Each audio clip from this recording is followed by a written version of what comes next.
Hello everyone, and it's already lecture number 25 of our coffee break programming course, and in today's lecture we will see the new data type, the data type char, and we will talk about the characters.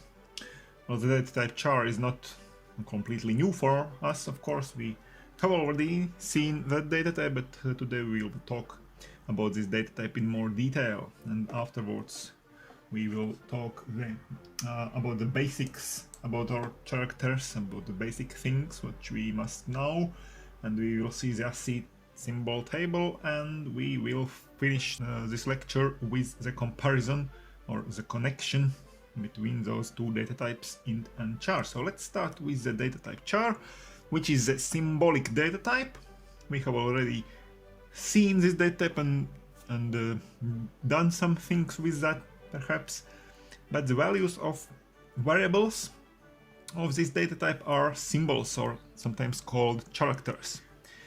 And when we want to assign some particular values to char type variables, we put those values in apostrophes like that. For example, we introduce here a char type variable c, and we assign the value big letter A to this variable. So any value that can be assigned to this char type variable can only, of course, be one particular symbol or one character.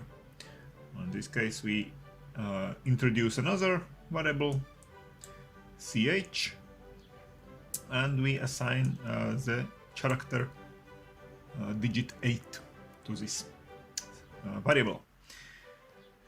And then there is some special characters, for example this /n or \n.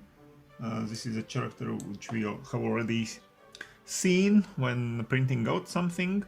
So in this way we printed out the new line on screen, and this new line character is also a normal character. We can put it in the apostrophes and assign this value, for example, to a char type variable. Or for example, /t is a tab character, meaning that the tab will be printed out if we printed out something like that on screen. And if we want to assign the apostrophe symbol as a character to some variable, we write it like that, / and apostrophe.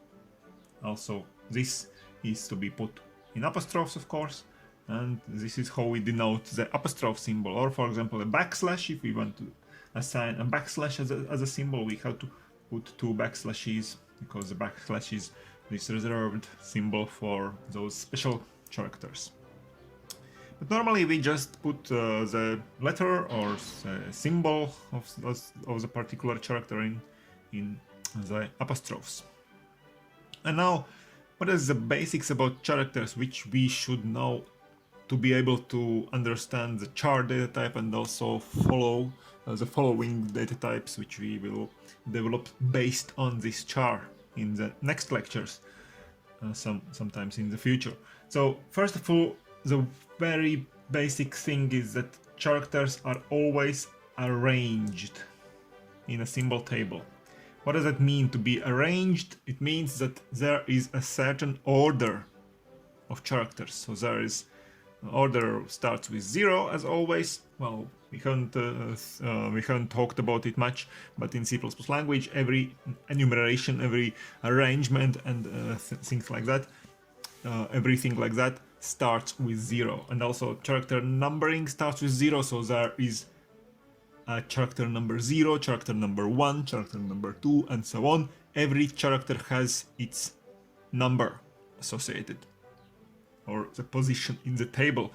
And tables can be different, meaning that the positions of the same characters can be different in different tables. Perhaps the most popular character table or the symbol table is this ASCII table. But there are also other tables, and in each table there could be different positions for characters. And there are some things about any table that we should know. There are some particular groups of characters that are always located together in any table. So for example, Latin alphabet small case letters, all letters starting from small letter A and ending with small letter Z.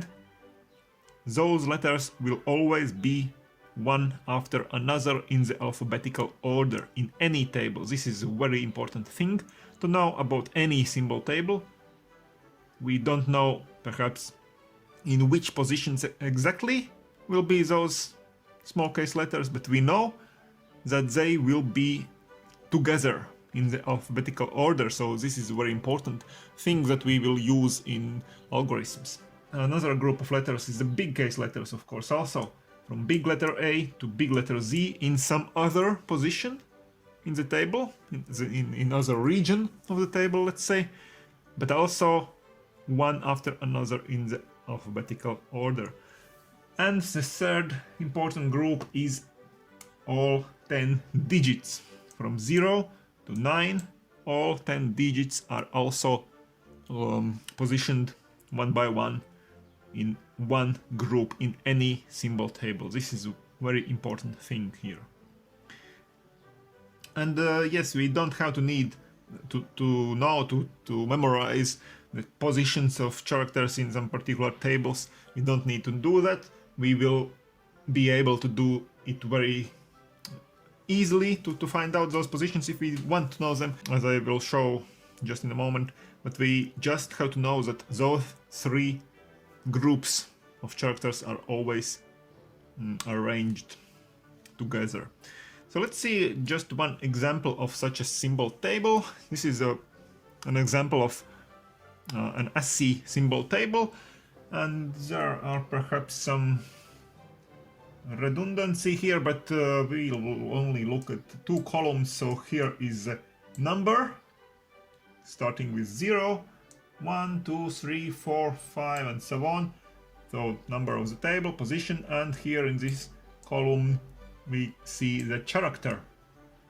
So for example, where are some familiar characters? So for example, here starting with 48th position in the table, we see digits. So 0 to 9, all 10 digits are located one by one here from 48th position in this table, in this case, till 57th position. So there are our digits. In another location here, starting from 65, we see the big case letters of Latin alphabet. Starting from A, we see until Z here in the position number 90. So from 65 to 90, we have all big case letters, and also all the small case letters are here from 97th position, where is the A, till 122nd position, where is small case letter Z. So these are three important groups, and in between those groups we can see that there are many different other symbols, all those other symbols we have on our keyboards, and also other symbols that are just described in some other ways. For example, here is a tab symbol, and here is a new line feed, new line symbol in the 10th position, and so on. And many other different symbols are also located in the table. And now we can easily maybe see that there will be a very strong connection between those two data types, int and char, because for every character we have an associated number, the position in the table. And as we saw before in one of the lectures where we talked about the Boolean, the bool data type, we said that there is a very strong connection between bool and int, because there was this interpretation. And also in this case it's the same thing. Int values can be interpreted as char values and vice versa. And of course it is being done in accordance with the underlying symbol table. So what does it actually mean? So for example, let's see in this small example here, we have introduced a char variable c, and we assign some particular value, some particular symbol, let's say small case letter A to it. And now in the second line here, we perform an assignment operation. So we assign to a new variable I, which is an int type variable, the value of the variable C. So we can see that it is as if we have written something incorrectly here, because there are two different data types. You cannot assign one value to a different data type variable. But in this case, it's everything correct here, because the assignment goes on in accordance with the symbol table, and it means that actually to this variable I, we assign the position of the symbol C in the underlying symbol table. And so if we print out I, for example, afterwards, we will print out the number 97, because the small case letter A is located in the 97th position in our ASCII table. This is a very easy way how we can find out at once the positions of any character we like to know. And also vice versa, it goes like the same way. So for example, we can start here with some particular number, let's say 52, and here we again perform the assignment operation. We assign this time to a char type variable C, we assign the number 52. And in this case, if we print out C now, we will see that the number 4, the digit 4 as a symbol, is printed out, because the symbol located in the 52nd position in the table is exactly this symbol. So this is how it's done, and from this interpretation follows some very interesting things that we can do with characters. For example, comparison operators are defined for characters, so it means that we can compare two characters and ask which one is greater or less than the other character. And of course this is being done in accordance with the symbol table again, and the greater character is the one who has the greater number associated with it, the position. Okay, and this can be used in many different situations. For example, here in this small example here, we want to find out whether or not the user has entered one of the big case letters or a capital letter.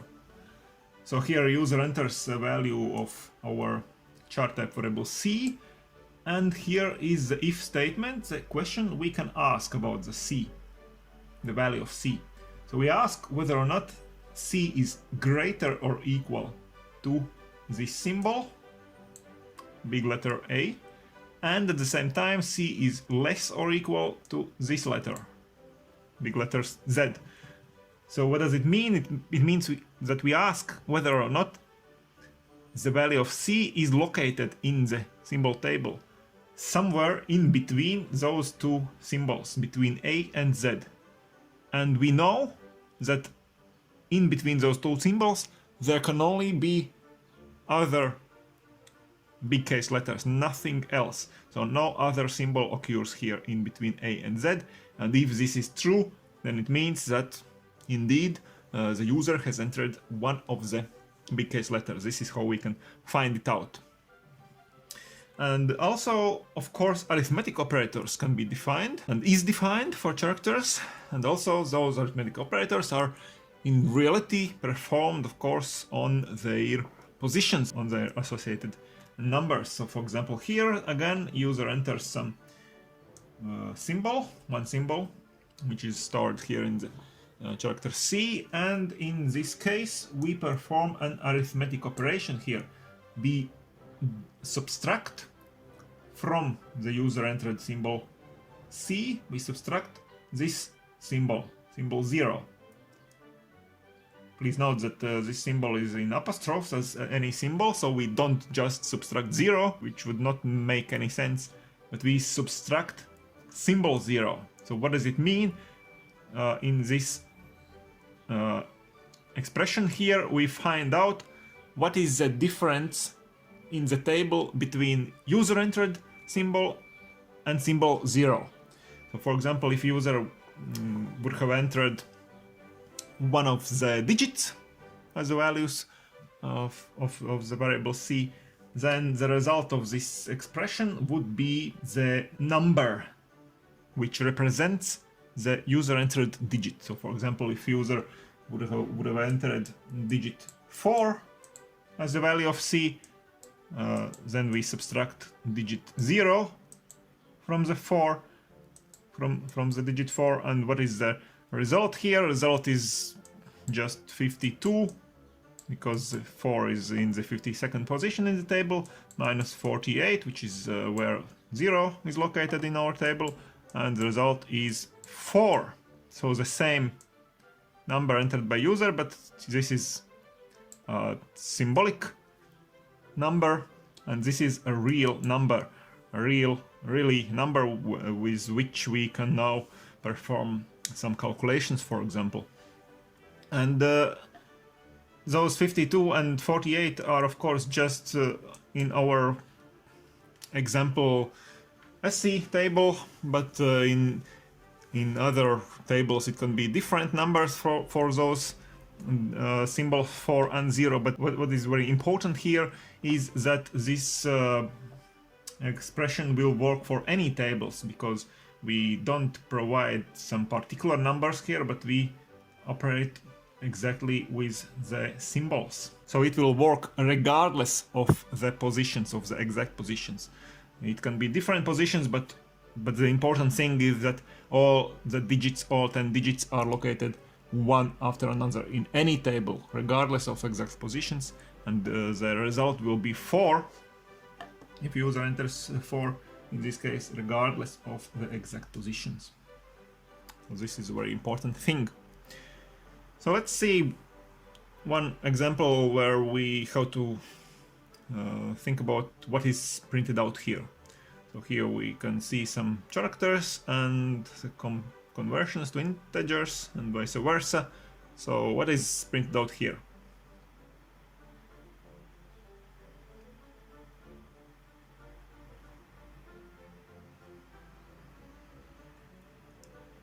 So let's start with the beginning. So here again we do the same thing as before. We assign to an int-type variable the value of c, which is the letter E in this case. So printing out the value of I is the position of this letter in the table. We don't know exact position, but we can say that in this case here the position of big case letter E will be printed out. So next thing, here we decrease I by 1, and here we perform the other direction assignment operation. So we assign the new value of I, which is decreased by 1, to this variable C, and now printing out C, we already know exactly which letter will be printed out here, because regardless of the positions in the table, this C value is the previous value, because I was decreased by 1, previous value before this value. So it will be the big case letter D, because D is the previous value before E in the Latin alphabet. And then we can see that we can also perform arithmetic operations with the symbols. So if C is now big case letter D, we can decrease C by 1 directly without involving any conversions to integers. We can decrease symbol by 1, and here printing out C, the value will be already big case letter C, which is 1 before big case letter D. Okay, so here we can see one more time the explanation perhaps. So this first printout can be unknown to us if we don't know the particular table and we don't know that the E is located in the 69th position, but the other two printouts here and here is independent of the exact positions of those letters in the table, and so here will always be printed out big case letter D, and here will be printed out big case letter C. Okay, so that's it for today. Quite a lot of new information perhaps. So we saw the data type char in more detail in this lecture. We saw the basics about the characters, the most important aspects that we have to take in mind. And then we saw one example of a symbol table, the SC symbol table, and finally we saw the connection between int and char data types and how we can easily convert values from one data type to the other. Okay, so that's it for today. Please stay tuned to this channel because tomorrow will be the homework about this lecture, and in the next lecture I think will be a quiz again, a quiz about those topics which we have covered from the previous quiz. So stay tuned, subscribe to this channel, and see you soon!